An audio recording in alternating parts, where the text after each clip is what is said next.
Good morning students. Class 8 subject science chapter 3 synthetic fibre and plastic यानी कि अप्राकृतिक रेशे और प्लास्टिक। इंट्रोडक्शन में स्टूडेंट्स इस चैप्टर के हैं most of the kinds of fabrics are made by weaving yarn one kind of another, यानी कि हर प्रकार का जो वस्त्र होता है वो किससे बना होता है, उसको बुना जाता है। किससे बुना जाता है? यार्न यानी कि धागे से बुना जाता है एक दूसरे में उसको, यानी कि एक दूसरे को आपस में मिलाकर उसको बुनते हैं ट्विस्ट करते हुए। फाइबर कितने प्रकार के होते हैं? 2 प्रकार के होते हैं, एक सिंथेटिक फाइबर, एक प्राकृतिक, और एक होता है अप्राकृतिक यानी कि नेचुरल और सिंथेटिक, प्राकृतिक और अप्राकृतिक। यही इसके बारे में यहाँ पर लिखा हुआ है। अब जाता है सिंथेटिक फाइबर। सिंथेटिक फाइबर कौन कौन से होते हैं? सिंथेटिक फाइबर का होता है मैन मेड। सिंथेटिक फाइबर होते हैं मनुष्य के द्वारा निर्मित किए गए वस्त्र या रेशे सिंथेटिक फाइबर कहलाते हैं। अब उनका यूज़ क्या है, यानी कि एडवांटेज ऑफ सिंथेटिक फाइबर्स क्या है इसके अंदर का? Synthetic fibre have the following advantage hence they are preferred.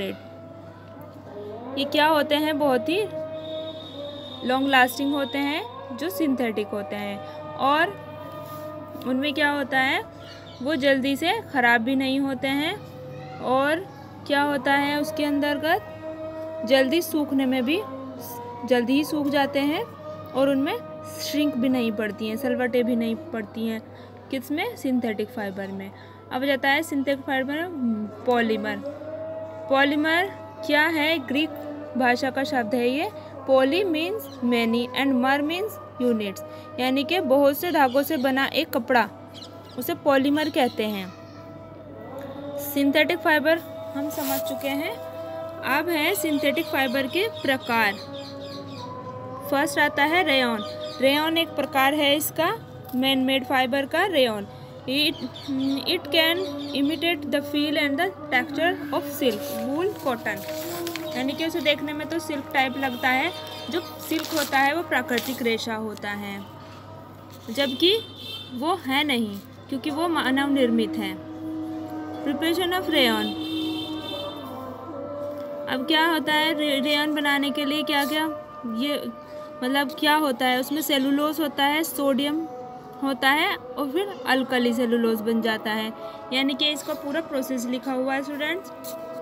Use, इसके यूज़ क्या क्या हैं? इसका यूज़ होता है बेडशीट बनाने में, टेक्सटाइल बनाने में, मेकिंग फैब्रिक, जैसे कि कॉटन के बेडशीट, ड्रेसेस एंड एप्रन वगैरह, और कैप बनाने में।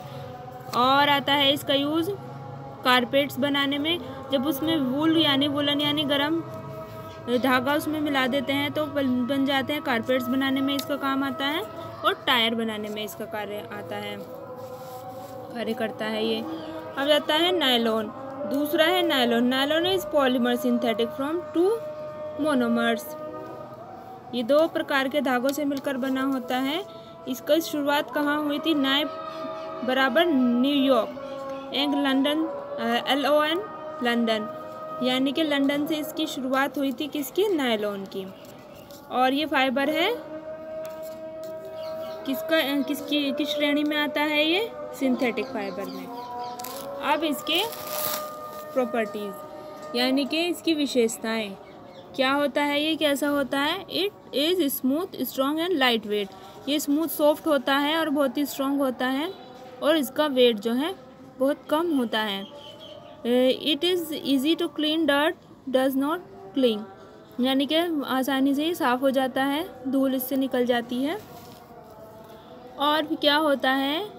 ये जो होता इसकी काफ़ी सारी यहाँ पर लिखी हुई हैं स्टूडेंट्स, और इसके यूजेस आ जाते हैं।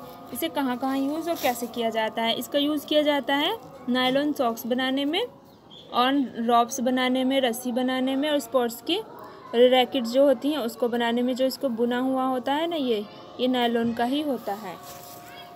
और ये पैराशूट्स जो होता है ये भी नायलॉन का बना होता है। और क्लाइंबिंग रॉप्स, यानी कि जो ये क्लाइंबिंग रॉप्स होती है ये नायलॉन की ही बुनी होती है। और nylon string in musical instrument, यह जो धागे होते हैं ना इंस्ट्रूमेंट में किसी में भी, जैसे कि गिटार में, वो नायलॉन के बने होते हैं। और नेक टाई जो होती है वो भी नायलॉन की अधिकतर बनती हैं।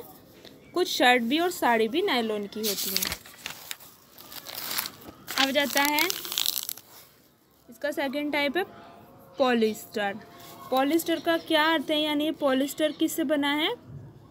पॉलिस्टर बना है सिंथेटिक फाइबर के अंतर्गत। अब इसकी आ जाती है विशेषताएं, किसकी? पॉलिस्टर की। ये बहुत ही स्ट्रांग होता है और double and does not wrinkles, यानी कि पॉलिस्टर में रिंकल्स नहीं पड़ते हैं। क्या नहीं पड़ती हैं? सलवट्स नहीं पड़ती हैं। और ये क्या करता है, इसमें डैमेज बाय सनलाइट और वेदर, ये डैमेज हो जाता है किसमें? सनलाइट और वेदर में। ओके स्टूडेंट्स, ये थे इसकी कैरेक्टरिस्टिक्स। ओके, ये आपके टॉपिक्स कुछ क्लियर हो चुके हैं। अगला जो है टॉपिक हम नेक्स्ट वीडियो में पढ़ाएंगे। If you any question about this chapter you ask me. Student, thank you.